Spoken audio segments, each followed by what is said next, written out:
ராட்டை நேயர்கள் அனைவருக்கும் வணக்கம். வணக்கம் பாராளுமன்ற பாஸ்கர். வணக்கம்ண்ணா. நம்ம பாராளுமன்ற சார்ந்த விஷயங்கள பேசிட்டு இருக்கிறோம். பெரும் பயணம் அப்படின்னு. பாராளுமன்றத்தின் பெரும் பயணம் மாரி. ஜனநாயகத்தின் பெரும் பயணம். அதிலே மீடியா. இன்னைக்கு பேசப் போறோம். இதுக்கு முன்னாடி வந்து ஆளுங்கட்சி, எதிர்க்கட்சியுடைய செயல்கள் எப்படி இருந்தது, எப்படி இருக்கு அப்படின்னு வாய்மையும், துணிவும் பேசியிருந்தோம். அவங்களுடைய கன்விக்ஷன்ஸ் அப்படின்னு இங்கிலீஷ்ல டைட்டில் வச்சு. இதைத் தொடர்ந்து பாராளுமன்றத்தின் 4 பெரிய தூண்கள். அதில நம்ம மக்கள்லாம் சேர்த்துருக்கோம். சிட்டிசன்ஸ் எல்லாரையும் சேர்த்து ஒரு எபிசோடு எல்லாம் பேசுறதுனால, ஒட்டுமொத்த ஜனநாயக பெரும்பயணத்தில பாராளுமன்றத்துக்கான தூண்கள் அனைத்தையும் பேசும்பொழுது, மீடியா வந்து மிக முக்கியமான தூணா பார்க்குறோம். அந்த முக்கியமான தூண பத்தி தான் இன்னைக்கு நம்ப உரையாட இருக்கிறோம். அ ஆனா, அ இந்த ஜனநாயகம் அப்படின்னு பேசும்பொழுது, மீடியா வந்து கேலி கூத்துன்னு புறக்கணிக்கிற நபர்கள் உருவாயிட்டாங்க. இன்னொரு பக்கம் அந்த மீடியா குடுக்கக்கூடிய நவீன ட்ரெண்ட் செட்டிங், இந்த ட்ரோலு அப்படிங்கிறது ஒரு பக்கம் போறாங்க. நீங்க வந்து தொடர்ச்சியா பிரிண்ட் மீடியாவ படிக்கிற ஆளு. ந என்னதான் டிஜிட்டல் வந்தாலும், புத்தகமாகவும், செய்தித்தாள்களாகவும் தொடர்ச்சியா படிக்கிற ஆளு.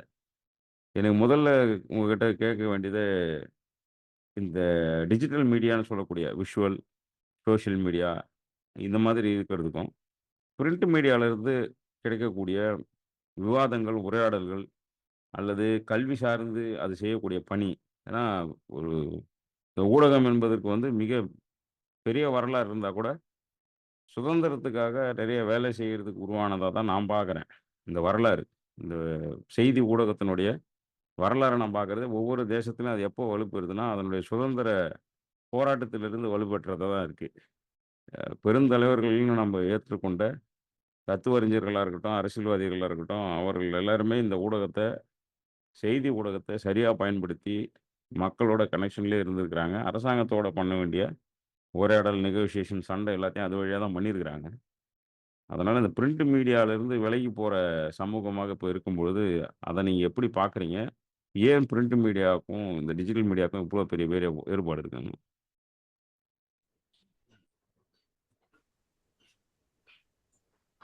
அது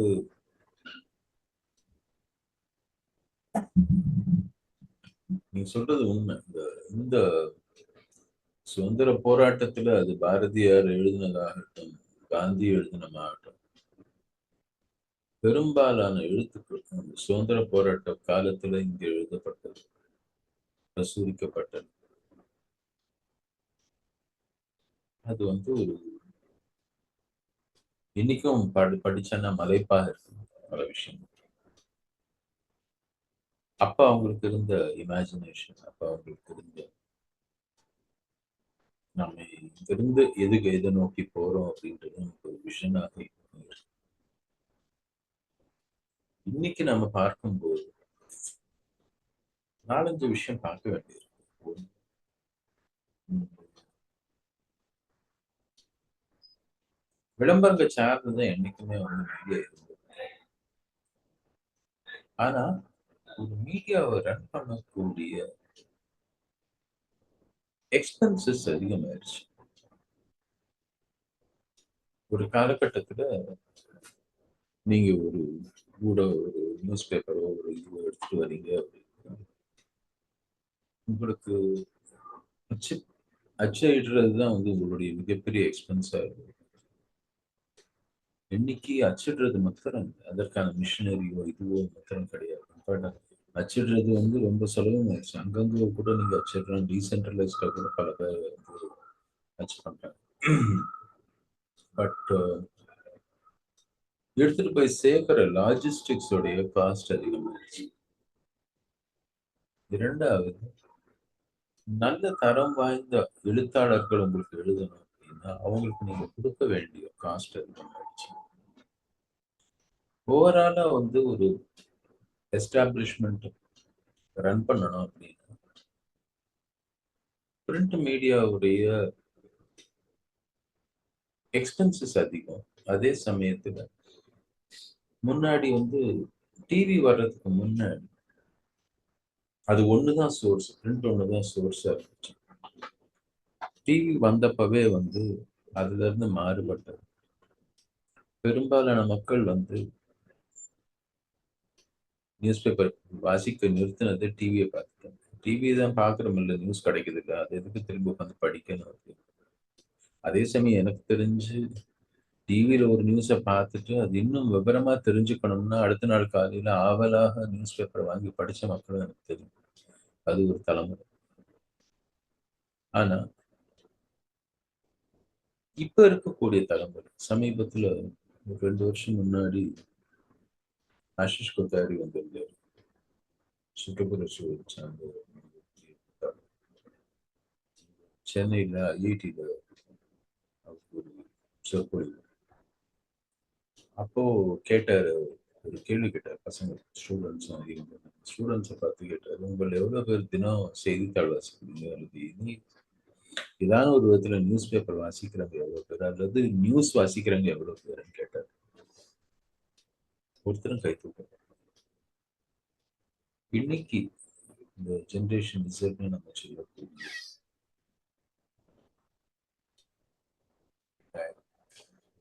அப்புறம் பிறந்த 2000 அப்புறம் வரக்கூடிய ஜென்சின்னு சொல்லக்கூடிய மில்லியனியர்ஸ் அப்படின்னு சொல்லி இவங்க பெரும்பாலும் செய்திகளை தெரிஞ்சுக்கக்கூடிய ஆவல் இல்லை. செய்திகளை இப்போ என்னோட தலைமுறைக்கு முந்தைய தலைமுறை வந்து ஆவலாக செய்தி படிச்ச தலைமுறை. இன்னைக்கு இருக்கக்கூடிய அடுத்த தலைமுறையை நான் பார்த்தேன், செய்திகளை தெரிஞ்சுக்கணுன்ற ஆவலே கிடையாது. நமக்கும் இந்த செய்தி நமக்கு ரெலவெண்டா இருக்குது அப்படின்னா நம்ம கிட்ட யாரோ வந்து சொல்லுவாங்க அப்படின்ற அளவுதான் இருக்கு. அதை தாண்டி சமூக தளங்கள் இவங்க பாக்குறது எல்லாம் என் ஃப்ரெண்டு என்ன போனாரு, இன்னைக்கு எங்க போனாரு, என்ன சாப்பிட்டாருன்னு இன்ஸ்டாகிராம் தான் பார்த்துட்டு இருக்காரு. என்ன போனோம், என்ன பண்ணோம், என்ன சாப்பிட்டோம், என்ன வேலை செய்யறோம். இதை தவிர ஒரு தீவிரமா புரிஞ்சுக்கணும் அப்படின்ற ஒரு நோக்கமே இருக்கிற மாதிரி தெரியல. இப்போ டிஜிட்டல் மீடியால அது இன்னும் மோசமாயிடுச்சு. ஏன்னா விஷுவல்ஸ் வந்துருச்சு. விஷுவல்ஸ் வர ஆரம்பிச்சதுக்கு அப்புறமே வந்து எழுத்தை படிச்சு புரிஞ்சுக்க வேண்டிய அவசியம் இல்லாமல் போயிடுச்சு. வீடியோ வந்த உடனே எப்படி படிக்க வேண்டாம் அப்படின்னு தோணுச்சோ அதே மாதிரி இன்டர்நெட்ல தொடர்ந்து வந்துட்டே இருக்கு. எவ்ரி செகண்ட் ஏதோ குப்பையா எடுத்துட்டு வந்து உங்க போன்ல கொட்டிட்டே இருக்கு நியூஸ். அது குப்பை தான். யோசித்து பாருங்க, ஒரு 30-40 வருஷத்துக்கு முன்னாடி ஒரு காமராஜர் காலத்திலேயோ இன்னைக்கு காமராஜர் பிறந்த நாள்னு சொல்லிட்டு 2 நாளா பயங்கரமா காமராஜர் பத்தி பேசிட்டு இருக்காரு.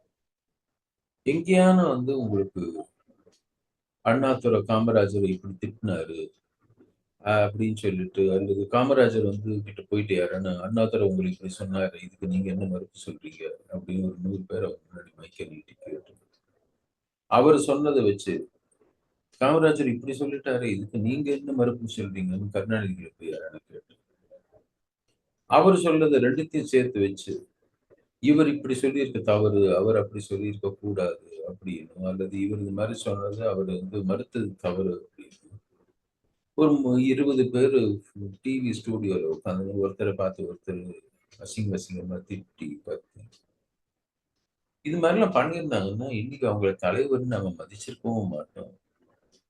தொடர்ந்து வந்து காமராஜர் செய்த செயல்களையோ, அவருடைய திட்டங்களையோ, அல்லது அண்ணாவுடைய சொற்பொழிவுகளையோ இன்னைக்கும் ரெலவெண்டா இருக்குதுன்னு நம்ம எடுத்து படிக்கிறோம். பெடரலிசம் பத்தி அண்ணா பேசுனது வந்து இன்னைக்கும் நம்ம எடுத்து படிக்கிறோம். இன்றைய இருக்கக்கூடிய தலைவர்கள் இப்ப அந்த இவரு அண்ணாமலை இருக்காரு இல்லையா? அண்ணாமலை தினம் தினம் ஏதோ ஒரு குழாயடி சண்டை மாதிரி யார் கூடயோ சண்டை போட்டுட்டு இருக்காரு.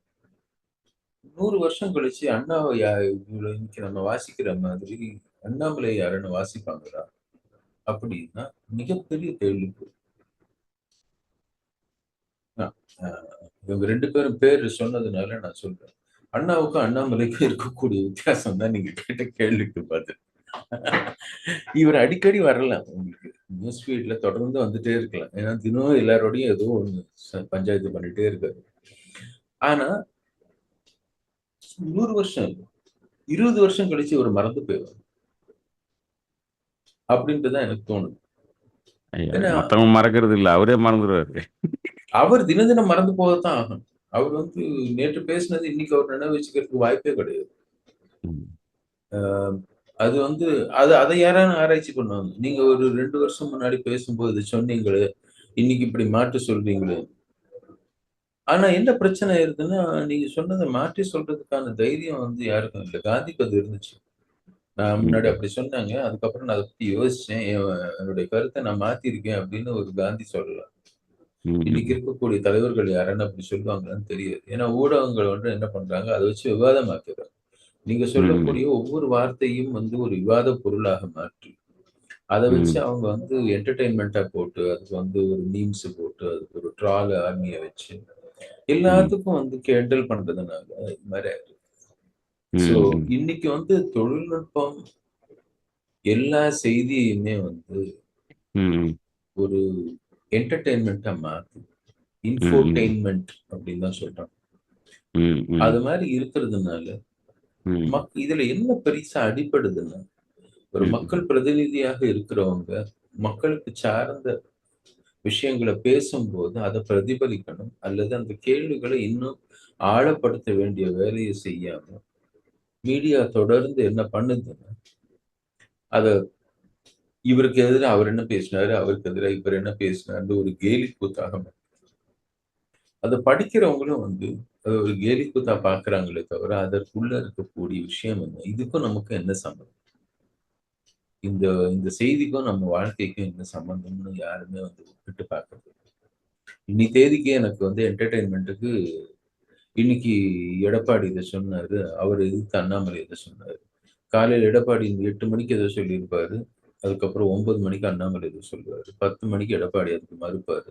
11 மணி அண்ணாமலை அத பத்தி பேசுவாரு. 12 மணிக்கு திரும்பி எடப்பாடி. அதுக்கப்புறம் லஞ்ச் பிரேக். 3 மணிக்கு அண்ணாமலை அத எதிர்ப்பாரு. 4 மணிக்கு எடப்பாடி எதிர்ப்பாரு. இது 2ம் ஓடிட்டே இருக்கு. 2 நாள், 3 நாள் டிவில இதுவே ஓடிட்டு இருந்துச்சுன்னு வச்சுக்கோங்க. ம். அப்போ இவங்க 2 பேரும் 2 கட்சியை சேர்ந்தவங்க. இந்த கட்சியின் கொள்கையோ, அல்லது இந்த கட்சிக்கு ஏதாவது ஒரு பொதுமக்களுக்கு சார்ந்த ஒரு விஷயத்துல அந்த கட்சிக்கு இருக்கக்கூடிய நிலைப்பாடோ, அத பத்தி யாரும் எதுவும் பேசல. இவரு என்ன சொன்னாரு, அவர் அதுக்கு என்ன சொன்னாரு அப்படின்னு. இவங்க 2 பேருக்கு இடையில இது வந்து வாய்ப்போட்டி. அதாவது என்ன சொல்றது? இந்த சாலமன் பாப்பையா இருந்துச்சுன்னா, "வாங்க ஐயா, நல்லா பேசுங்க ஐயா" அப்படின்னுவாரு. அது மாதிரி தினம் தினம் நாம எல்லாரும் சாலமன் பாப்பையாவா மாறிட்டு இருக்கோம். நீங்க சொல்லும்போது இவனுக்கு ஒண்ணு அடுத்த கேள்வி வருது. இப்போ நம்ம நிகழ்காலத்த பேசுறோம். ஆனா இந்த மீடியாவுக்கு பின்னாடி பெரிய அரசியல் கட்டமைப்ப உருவாக்கணுங்க. அந்த சுதந்திரத்த பத்தி நம்ம தொடங்கணும் இல்லையா? ஆனா அதுல வந்து அ நம்ம ஃப்ரீடம் ஆஃப் எக்ஸ்பிரஷன்ங்கிறதே பெரும் போராட்டம். எத்தன முறை நியூஸ் பேப்பர மூடியிருப்பாங்க. அத முடக்கியிருப்பாங்கன்னு யோசிச்சு பார்த்தா, அந்த வரலாறு படிக்கும்போது தெரியுது. ம். சுதந்திர வரலாறு அது பிரெஞ்சா இருக்கலாம், சவுத் ஆப்பிரிக்காவா இருக்கலாம், இந்தியாவா இருக்கலாம், கலோனியலாவும் இருக்கலாம். அது அ வேற ஏதோ ஒரு வகையில பொலிட்டிக்கல் ரிஃபார்ம் நடந்த விஷயங்கள் எல்லாமே ஃப்ரீடம் ஆஃப் எக்ஸ்பிரஷனுடைய மிக முக்கியமான வடிவமாக இந்த மீடியாவ பார்த்துருக்கிறாங்க. அ இந்த இண்டிபெண்டன்ஸும், ஃப்ரீடமும் பிரிக்க முடியாத ஒரு ஒரு இது மாரி ட்ரெயின் ட்ராக் மாரி இருந்திருக்கு. ஆனா, இன்னைக்கு அது மாரி சுதந்திரம் அடைய வேண்டியது தேவையில்ல அப்படின்னு நெனச்சுட்டு உட்டாங்களோ அப்படின்ற மாரி ஒரு கேலியான ஒரு ஸ்டேட்மெண்ட்டா இருந்தா கூட, இனிமே நம்ம அடையறதுக்கு ஒண்ணும் இல்ல. அதனால நம்ம இவ்வளோ கரெக்ட்டா இருக்கணும்னு நெனைக்கிறாங்களான்னு தெரியல. ரொம்ப சொற்ப எண்ணிக்கையில தனி மனிதர்கள் ஜேர்னலிஸ்ட் வேணா கொஞ்சம் அத மனசுல ஏந்தி சுத்துற மாதிரி தெரியுதே தவிர, ஒரு அ ஒரு பேப்பர் ஒரு ரிஃபார்ம் பண்ணியிருக்கோம்ல. ஒரு ஒரு ஒரு இன்னைக்கு நம்ம அத பிராண்டுங்கிறோம். அன்னைக்கு வந்து அது ஒரு டைட்டிலா தான் பார்த்துருப்பாங்க. பிராண்ட் வேல்யூலாம் அப்ப இருந்திருக்குமான்னு தெரியல. அந்த மாதிரி நெறைய இருந்திருக்கும். அப்படி ஒரு துறையோ, அல்லது அப்படி ஒரு நிறுவனங்களோ இப்ப இல்லாம போனதும் ஏன்னா மீடியா முழுக்கவும் கார்ப்பரேட் கிட்ட இருந்து தான் வருது இப்போ. அது பிரிண்டா இருக்கலாம், விஷுவல்ஸா இருக்கலாம். அ ஏதோ ஒரு பெரு நிறுவனத்தினுடைய இன்னொரு பிசினஸ் மாடலா இருக்கு. குறிப்பா டிவிலாம் கம்ப்ளீட்டாவே அதான் இருக்கு. அப்போ இந்த இடம் அந்த மீடியா என்பது ஃப்ரீடம் ஆஃப் எக்ஸ்பிரஷனுக்கு ஒரு கருவியாகவும், சோசியல் ரிஃபார்ம்க்கு ஒரு கருவியாகவும் இருந்தது போக, அது ஒரு பிசினஸ் மாடலாக மாறுனதுன்றது இன்னைக்கு நெறைய சிக்கலுக்கு காரணம். ஏன்னா, அந்த பிசினஸ் மாடல சஸ்டெயின் பண்ணணும்னு போது தான் எல்லா காம்ப்ரமைஸும் நடத்துனாங்க.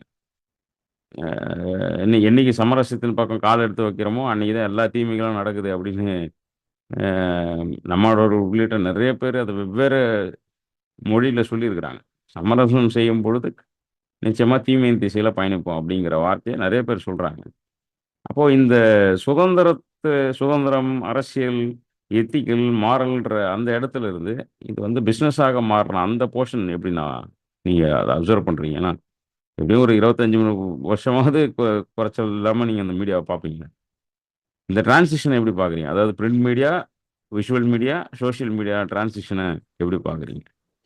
அதாவது நான்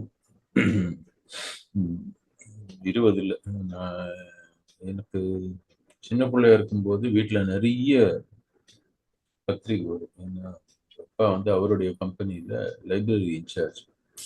அதனால எல்லா பத்திரிகையும் எங்க வீட்டுக்கு தான் வரும். அதனால நியூஸ் பேப்பர் வந்து காலையில 2 நியூஸ் பேப்பர், மதியம் 1 நியூஸ் பேப்பர். அது தவிர பிரிண்ட் பத்திரிகைகள் தமிழ்ல வந்து ஏறத்தாழ அந்த காலத்துல வந்து பெரும்பாலான வீக்லி, மந்த்லி, ஃபார்ட்நைட்லி எல்லா அம் அ பத்திரிகைகளும் வரும். மேகசின்ஸ் எல்லாம். ஸ்கூல் படிக்கிற காலத்துல படிக்காத மேகசினே கிடையாது. தமிழ்ல பெரும்பாலும். அதுக்கப்புறம் அப்போ வந்து நாங்க ஸ்கூல் படிக்கும்போது தான் எனக்கு தெரிஞ்சு முதல்ல நியூஸ் டிவின்ற ஒரு விஷயம் வந்துச்சு. எனக்கு தெரிஞ்சு நான் டிவியில பார்த்து முதல்ல லைவா பார்த்த இது வந்து 1983 வேர்ல்ட் கப் இந்தியாவின் படிச்ச லைவா பார்த்தேன். அது வேற யார் வீட்லயோ பார்த்தேன். எங்க வீட்ல டிவி கிடையாது. அதை தொடர்ந்து 80கள் முடியும் போது தான் வந்து பெரும் அளவுல டிவி வந்து எல்லார் வீடுகளுக்குள்ளயும் வர ஆரம்பிச்சு. அதுக்கப்புறம் 90கள்ல இன்னும் அதிகமாச்சு. ஸோ இந்த 90ஸ் அப்படின்றது தான் வந்து டெலிவிஷனுக்கான ஒரு முக்கியமான ஒரு டைமா நான் பார்க்குறேன். 80ஸ் அண்ட் 90ஸ். அந்த 80ஸ் அண்ட் 90ஸ்ல தான் டிவியில வந்து மிகப்பெரிய தாக்கம் வந்து நியூஸ் பேப்பர் மேல ஏற்பட்டுச்சு. நெறைய அப்பவே வந்து செய்தித்தாள்கள்லாம் இல்லாம போச்சு. பட் டிவி கூட இனிஷியலா வெறும் தூர்தர்ஷன் சாயங்காலம் மாத்திரம் வரும். 6 மணிலேருந்து 10 மணி வரைக்கும் தான் டிவி. அதுக்கப்புறம் டிவி கிடையாது. எப்ப வந்து 24 மணி நேரம் செய்தி சேனல் வந்துச்சு. ஏன்னா என்டர்டெயின்மென்ட் சேனல் கூட உங்களுக்கு பிரச்சனை கிடையாது. ஏன்னா என்டர்டெயின்மென்ட் சேனல்ல அதே படங்களும், அதே சீரியலும் தான் ஓடும். அதனால வந்து மக்களுக்கு பெருசா டேமேஜ் ஆயிடாது. உங்களுக்கு எக்ஸிஸ்டென்ஷியல் இஷ்யூஸ் இருந்துச்சுன்னா, நீங்க எல்லாத்தையும் ஆஃப் பண்ணிட்டு வேலைய பார்க்க ஆரம்பிக்கலாம். பிரச்சனை எப்ப ஆரம்பிச்சதுன்னா, அந்த 24/7 நியூஸ் சேனல் வந்த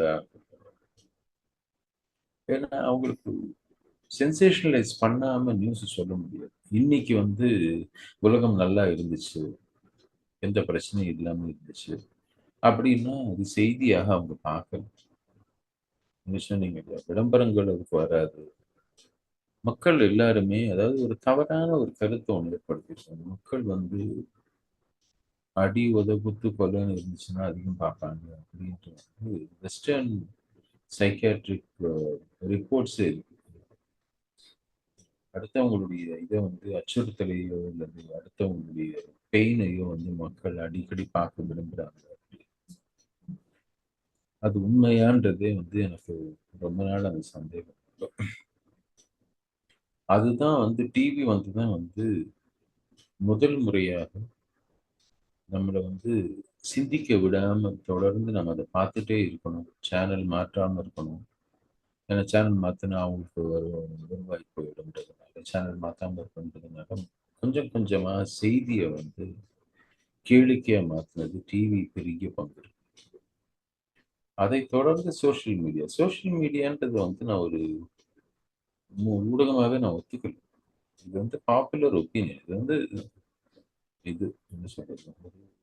முட்டு சந்துன்னு வச்சுக்கோங்களேன். முட்டு சந்து தெருக்கோடியில நின்னுட்டு ஒரு 10 பேரு கத்திட்டு இருக்கிறாங்க அப்படின்னா, இந்த 10 பேரு கத்துறது செய்தி ஆகாது. இன்னைக்கு ஒரு ட்ரெயின் போகுது. அந்த ட்ரெயின் இந்த 10 பேருக்கு பிடிச்சிருக்கு அப்படின்னா, 10 பேரும் ஆஹா, ஓஹோன்னு கை தட்டினாங்கன்னா உடனே அது செய்தி. நாளைக்கு வந்து அந்த ட்ரெயின்ல வந்து ஏதோ ஒரு விஷயம் வேலை செய்யல அப்படின்னா, உடனே வந்து அந்த 10 பேர்ல 5 பேர் ஐய்யய்யோ! இந்த ட்ரெயினே வேஸ்ட் அப்படின்னு. அந்த முதல் 5 பேர் வந்து இல்ல, இல்ல இது நல்லது. உலகத்துக்கு நல்லது அப்படின்னு. அதுல எல்லாரும் ஒரே மாதிரியும் இருக்க மாட்டாங்க. இப்போ ஜர்னலிஸ்ட்டா ஒருத்தர் இருக்காரு அப்படின்னா, அவருக்கு ஜர்னலிஸ்டிக் எத்திக்ஸ்ன்னு ஒண்ணு இருக்கு. ஒரு நெறிமுறை இருக்கு. ஒரு ப்ரொஃபஷனுக்கான ஒரு ஒரு தனி மனிதன கிரிட்டிசைஸ் பண்ணக்கூடாது. ஒரு அளவுக்கு மேல தனிநபர வந்து நம்ம பர்சனலா கிரிட்டிக் பண்ணக்கூடாது. அவர் செய்தது தவறாகவே இருந்தாலும், ஒரு லெவலுக்கு முன்னாடி விட கீழ இறங்கக்கூடாது. ஆனா, நமக்கு அந்த எப்படி வந்து சில சமயம் இந்த தெருவோரம் சொற்பொழிவுலாம் பார்க்குறோம். இந்த கட்சிக்காரங்க பேசும்போது, நெறைய தண்ணி அடிச்சுட்டு ரொம்ப கீழ்த்தரமா எதிர்க்கட்சிய வந்து விமர்சிக்கிற ஒருத்தர் வச்சிருப்பாங்க. நம்ம கட்சி தலைவர், பெருந்தலைவர்கள்லாம் வர்றாங்க. அவங்க வரதுக்கு நேரம் ஆயிட்டே இருக்குதுன்னா, மக்கள் பாட்டுக்கு வீட்டுக்கு போயிடக்கூடாதுன்றதுனால, அது மாரி ஆள பேச விடுவாங்க. அவர் பேசுறதுல ரொம்ப கீழ்த்தரமா இருக்கும். ரொம்ப கொச்சையாக இருக்கும். அதெல்லாம் பார்த்துட்டு பல நேரங்கள்ல ஆ மக்கள் வந்து சிரிச்சுட்டு உட்கார்ந்துருப்பாங்க, கேட்பாங்க. இன்னைக்கு social media is like that. Social மீடியால பெரும்பாலும் கொச்சைப்படுத்துதல், தனிநபர் விமர்சனம், கேலி பண்ணுதல். அதையே வந்து இன்னும் கிரியேட்டிவா செய்யுது. இதுதான் வந்து நியூஸோடைய ஒரு பிம்பமாக தான் அது இருக்குதே தவிர, நியூஸாக அது இல்ல. உங்கள சிந்திக்கவும் காந்தி சொல்றாரு 3 விஷயம் சொல்றாரு. ஒரு விஷயத்த இன்னும் ஆழமாக சிந்திக்கிறதுக்கு தூண்டணும் செய்தித்தாள் அப்படிங்கிறாரு. அதே மாரி மக்களுக்கு ஒரு இந்த 3 விஷயம் இருக்குதுன்னா, அந்த 3 விஷயத்துல எது நல்லது, எது கெட்டதுன்னு வந்து எடுத்து சொல்ற அளவுக்கு வந்து தெரிஞ்சிருக்கணும் அப்படிங்கிறாரு. 3வது சரியான விஷயத்துக்கு போராடக்கூடியவர்களுடைய குரலா சாரி குரலாக வந்து செய்தித்தாள் இருக்கணும், ஊடகங்கள் இருக்கணும் அப்படிங்கிறாரு. இன்னைக்கு சோசியல் மீடியான்றது இட்ஸ் காட் நோ அக்கவுண்டபிலிட்டி. யாருக்கு அக்கவுண்டபிள்? அவ வந்து பிளாட்ஃபார்ம் தானே நடத்துறாங்க. ஒரு ட்விட்டரோ அல்லது ஒரு Facebookலயோ நீங்க ஒரு செய்திய படிச்சு, அதனால யாருக்கோ ஒரு கெடுதல் நடந்துச்சுன்னா, அவங்க என்ன சொல்றாங்க, "நாங்க பிளாட்ஃபார்ம் தாங்க நடத்துறோம். அந்த பிளாட்ஃபார்ம்ல யார் வந்து என்ன பேசுறாங்கன்றத நாங்க வந்து கண்ட்ரோல் பண்ண முடியாதுன்னு" அவங்க அக்கவுண்டபிளா இல்ல. சரி, அந்த ட்விட்டர்ல அந்த விஷயத்த பகிர்ந்துட்டு இருக்கவங்களாவது அக்கவுண்டபிளா இருப்பாங்களா? அப்படின்னு பார்த்தீங்கன்னா, அவங்க வந்து இல்லைங்க யாரோ ஒருத்தர் செய்தி போட்டாரு. அந்த செய்திய தான் நான் பரப்புனேனே தவிர, எனக்கு அந்த செய்தி உண்மையா பொய்யான்னு தெரிஞ்சுக்கிறதுக்கான எந்த வாய்ப்பும் இல்ல அப்படின்னு அவங்க சொல்றாங்க. அப்ப அவங்களும் அக்கவுண்டபிள் இல்ல. அப்ப முதல் அந்த செய்தி போட்டவர் யாருன்னு பார்த்தீங்கன்னா, அது மனுஷனாவே இருக்காது. ஏதோ ஒரு மெஷினா இருக்கலாம். அல்லது அத ஒரு ஒரு என்ன சொல்றது? ஒரு வதந்திய பரப்பி அதன் மூலமாக லாபம் அடையறதுக்காக வேண்டி யாரேனும் பொய் பெயர்ல ஒரு உருவாக்கி பண்றதுக்கான வாய்ப்புகள் இருக்கு. So social media is a complete manipulation. It has got no relevance to what is truth. Print and visual media still aligns with truth. They need to align. அவங்க வந்து எவாலுவேட் பண்றது வந்து உண்மைக்கு எவ்வளவு புறம்பாக அவங்க இருக்காங்கன்னு எவாலுவேட் பண்ணணும். சோசியல் மீடியா அந்த கேட்டகரியிலேயே ஃபிட் ஆகாதனால social media is all for entertainment. பொது வெளியில வந்து நம்ம வந்து திட்டுறதுக்கான ஒரு வாய்ப்பு கிடைக்கும். நம்ம எல்லாருமே வந்து அ சோசியல் மீடியால வந்து பேசுறது வந்து பெரும்பாலும் திட்டத்துக்கான ஒரு வாய்ப்பாக தான் நான் பார்க்கிறேன். சொல்ல எனக்கு முடியாத எப்படி வந்து தோணுது, இந்த சமீப கால இளைஞர்களுக்கு இந்த அ பொலிட்டிக்கல் எஜுகேஷன் வந்து சரியான முறையில வந்து சேரல. அதனால சின்ன சின்னதா நிகழக்கூடிய இந்த சோசியல் மீடியால நிகழக்கூடிய சின்ன சின்னதான ஒரு மாற்றங்கள் இருக்க தான் செய்யுது. ஒரு ஒரு ரேலி பண்றது, நெறைய விஷயங்கள் சின்ன மாற்றங்களுக்கு ஏதோ ஒரு வகையில கூடி அது அது ஒரு ட்ரெண்ட் செட் பண்றது. இந்த சில நேரங்கள் நம்ம கூட இந்த ஜிஎம்ஓ சம்மந்தமான பண்ணும்போதெல்லாம், அந்த ட்வீட் சம்மந்தமாலாம் நம்ம வேலை செய்யும்போது பார்த்தா தெரியும். அதில நெறைய பேர் பார்ட்டிசிபேட் பண்ணுவாங்க. ஏன் எதுக்குன்னு தெரியாம நெறைய பேர் பண்ணுவாங்க. அதில ஒரு சின்ன மாற்றம் நிகழ்ந்துரும். ஆனா நம்ப பெரும் பயணம்னு பேசும்பொழுது, இதனுடைய பங்கு ரொம்ப குறைவா இருக்கிறதா தான் குறைவான்றபோது ஆல்மோஸ்ட் ரொம்ப 0க்கே போயிடுது அது.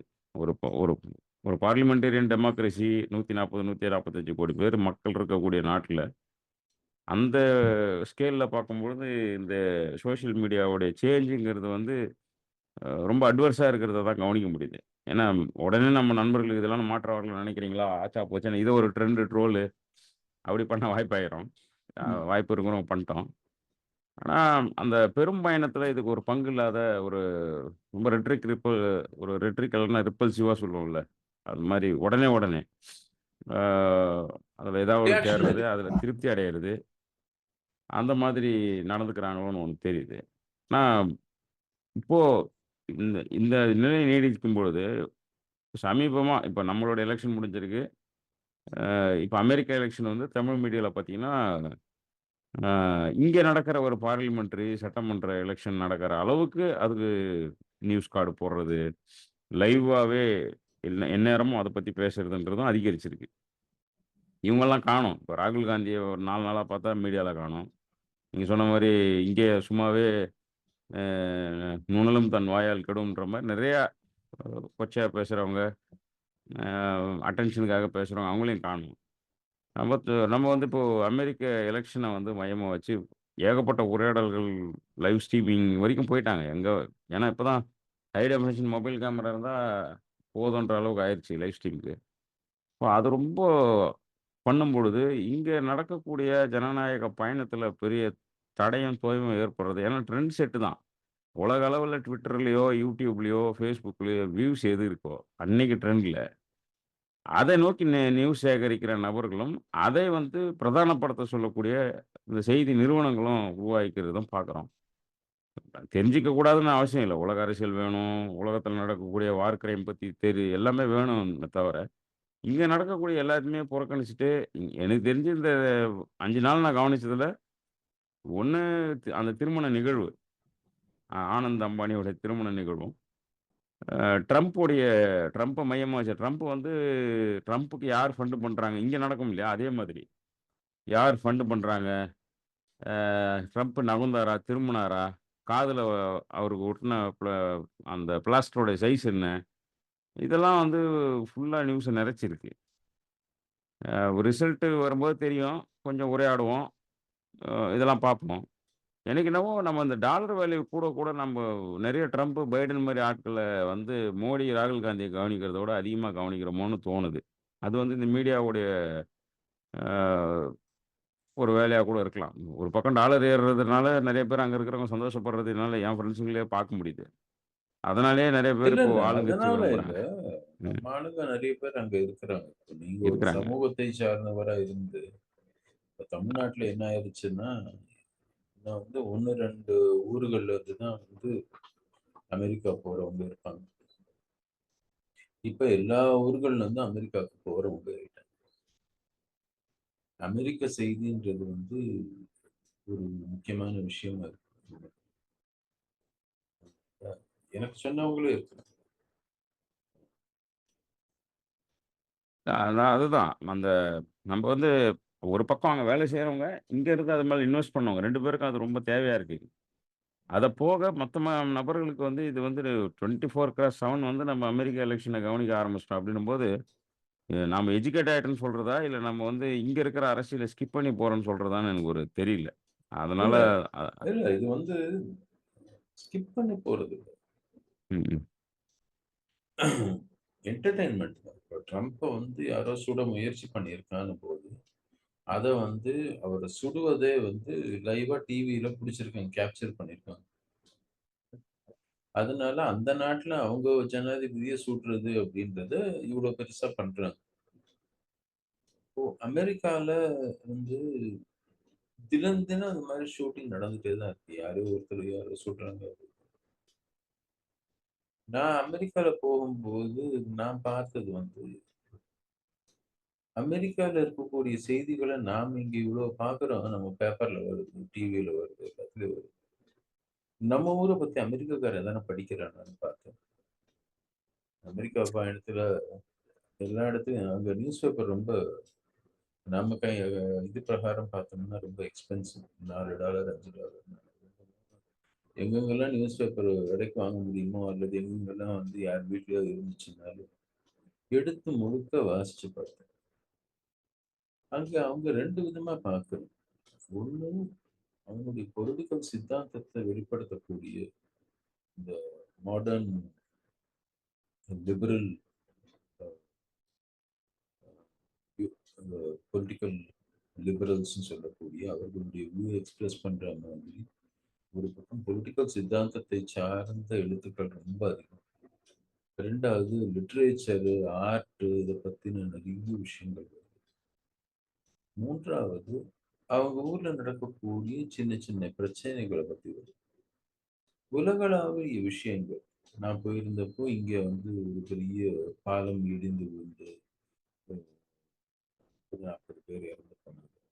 அமெரிக்கால அது மாரி வந்து ஒரு வெள்ளம் வந்து வெள்ளத்துல ஒரு 2 பேர் இறந்து போனோம்னா, அது இந்தியாவுல நியூஸ்ல காமிக்கிறாங்க. ஏன்னா, அமெரிக்கா நியூஸ்ல அத காமிக்கிறாங்க. மிகைப்படுத்தி.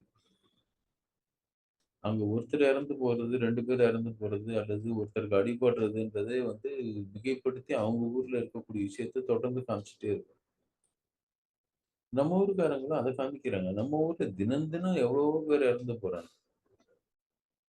ஏர் பொல்யூஷன்ல இந்தியாவுல வந்து சராசரியா ஒரு நாளுக்கு வந்து 300 பேருக்கு மேல இறந்து போறாங்கன்னு சொல்றாங்க. நான் வந்து இந்தியா இஸ் அண்டரா இல்ல நான் நம்பர் தப்பா சொல்றேன்னு நெனைக்கிறேன். 33,000 பேரோ என்னமோ இறந்து போறாங்க அப்படின்னு போடுது. மொத்தமா அந்த கிளைமேட் சம்மந்தமான இதுல கிளைமேட் வந்து இல்ல. ஏர் அப்படிதான் ஏர் பொல்யூஷன் மாத்திரம். ஏர் பொல்யூஷன்ல. ஏர் இந்த ஹீட் பொல்யூஷன் ஸ்ட்ரோக்ஸ்க்கே ஒரு மாத்திரம். நம்பர் சொல்றாங்க. ஆமா.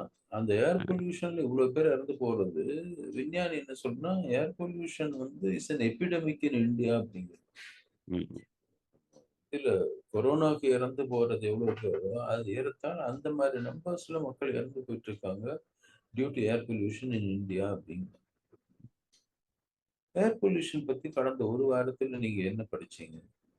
நீங்களும் செய்தி வாசிக்கிறீங்க தொடர்ந்து. நானும் செய்தி வாசிக்கிறேன். ஒரு ம். நாளைக்கு ஒரு ஆர்டிகிளாவது அத பத்தி வந்திருக்கணுங்க. ம். ம். இப்ப சமீபத்துல பார்த்தேன். விஞ்ஞானிகள் எத பத்தி எழுதுறாங்க? விஞ்ஞானிய பத்தி நம்ம இப்ப பேச முடியாது. நம்ம ஊடகத்த பத்தி இந்த எபிசோட்ல பேசிட்டு இருக்கோம். பியூரோகிராசி பத்தி, ஜுடிஷியர பத்தி பேசும்போது வேணா அடுத்த எபிசோட்ல நாம விஞ்ஞானிகள பத்தி பேசலாம். ம். நேற்று முந்தா நேத்து ஏதோ ஒரு பேப்பர்ல போட்டிருந்தாங்க.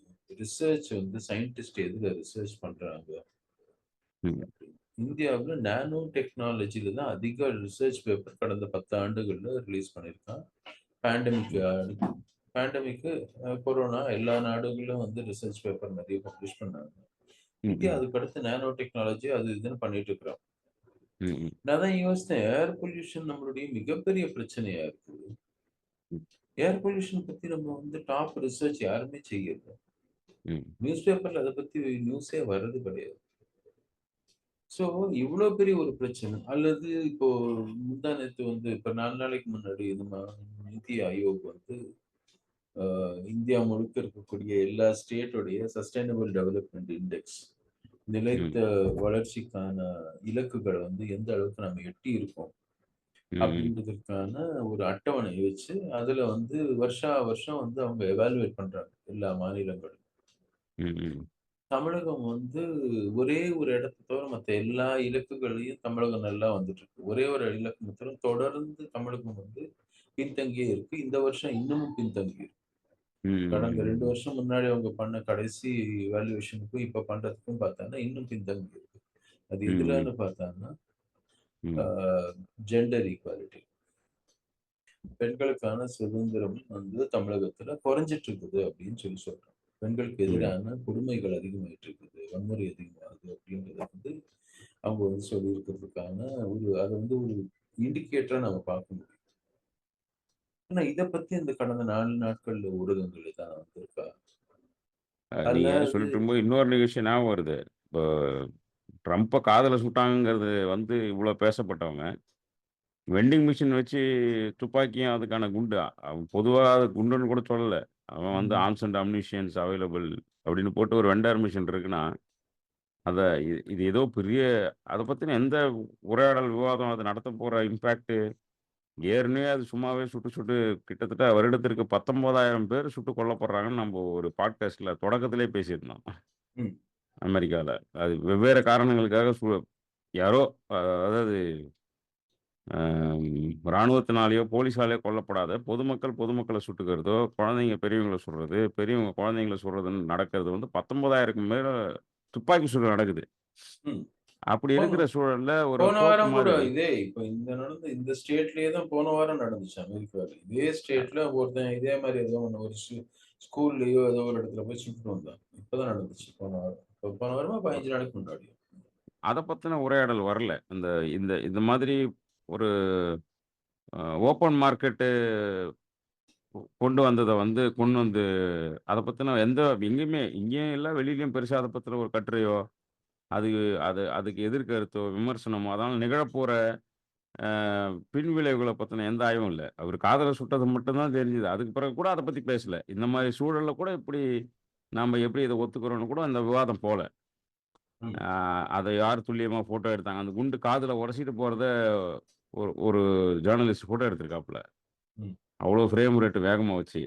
அதெல்லாம் பேசப்பட்டுச்சே தவிரல, இந்த ஆயுதங்களை வெண்டிங் மிஷின்ல வச்சு குடுக்குறதுங்கிறத பத்தின ஊடகத்தில பெருசா கவனிக்கப்படவே இல்ல. எங்கேயோ 1, 2 வந்தது. அதுவுமே தேடி நம்ம Twitterல இருந்து ஸ்கிரீன்ஷாட்டோ, இல்ல எங்கேயாவது பிரிண்ட் மீடியால இருந்து வந்த ஃபோட்டோகிராஃப்ஸோ, அதுதான் அத வச்சு நாம பில்ட் பண்ணி இங்க பேச வேண்டியதா இருந்ததே தவிர, ஆயுதங்களற்ற பூமி வேணும்னு நீங்க இந்த சஸ்டைனபிலிட்டி பேசி இதெல்லாம் வந்ததுக்கு பிறகு இதுவெல்லாம் தோணுது. இந்த இல்ல ஆயுதங்களற்ற இப்போ உலகம் வேணும், இந்த போரற்ற இந்த உலகம் வேணும்னு. சூழல்ல கூட பார்த்தீங்கன்னா, ம். ம், ம். இந்த யாரோ ஒருத்தன் இருக்கான். மாளவியான்னா என்னமோ ஒருத்தன் இருக்கான். ம், ம். பிஜேபியுடைய பேச்சாளர் போல இருக்கான். ம், ம், அவன் வந்து காங்கிரஸ் வந்து மோடிய எதிர்த்து அடிக்கடி பேசுறாங்க. ம். வன்மைய தூண்டுறாங்க. இது மாரி அட்டாக் மோடிக்கு எதிர்த்து கூட வரதுக்கு வாய்ப்பு இருக்கு அப்படின்ற மாரி ஏதோ ஒரு ஸ்டேட்மெண்ட் குடுத்திருக்காரு. ம், ம். எவ்வளவு இர்ரெஸ்பான்சிபிளான ஒரு ஸ்டேட்மெண்ட் அது. அதான், அதான். அதாவது இது மாரி ஒரு தவறான ஒரு விஷயம் ஒரு நாட்டுல நடந்திருக்கு அப்படின்னா, இவர் வந்து "ஐய்யய்யோ! எங்கள பத்தி கூட நீங்க இப்படி பேசுறீங்களே! அதனால இங்க கூட அது மாரிலாம் நடக்கிறதுக்கு வாய்ப்பு இருக்கு." அப்படின்றது சொல்றது வந்து ம். வரவேற்கிற மாரில இருக்காது. அதாவது அதான். நீங்க அங்க இருக்க வந்து அவனுக்கு அவன் நாட்டுல இருக்கிறது தவறுன்னு சொல்லிட்டு, ம், உங்க ம். நாட்டுல நீங்க வந்து இதுக்கு சரி செய்யணும்னா, நீங்க எங்கருந்து ஆரம்பிக்கணும்னா, ம். முதல்ல வந்து வன்முறையை தூண்டக்கூடிய விதத்துல யாரும் பேசக்கூடாதுல தான் ஆரம்பிக்கணும். அ 2வது நீங்க எத சொல்லணும் அப்டின்னா, வன்முறை செய்பவர்களுக்கு கையில ஆயுதங்கள் குடுக்குறது யாரு? அதற்கு வந்து கட்டுப்பாடுகள் எடுத்துட்டு வரணுன்றத பத்தி பேசணும். நம்ம ஊர்லயும் ஆயுத கட்டுப்பாடு இருக்கிறது வந்து இல்லாம போயிருமோன்னு ஒரு பயம் வருது எனக்கு. ஆமா. நமக்கு வந்து ஆயுத அங்க கட்டுப்பாடு இல்ல. சுடுறாங்க, இங்க வெட்டுறாங்க. கலாச்சாரத்துல டூல்ஸ் தான் வேற ஆமா. இருக்கு தவிர, வயலன்ஸ் ஒண்ணா தான் இருக்கு.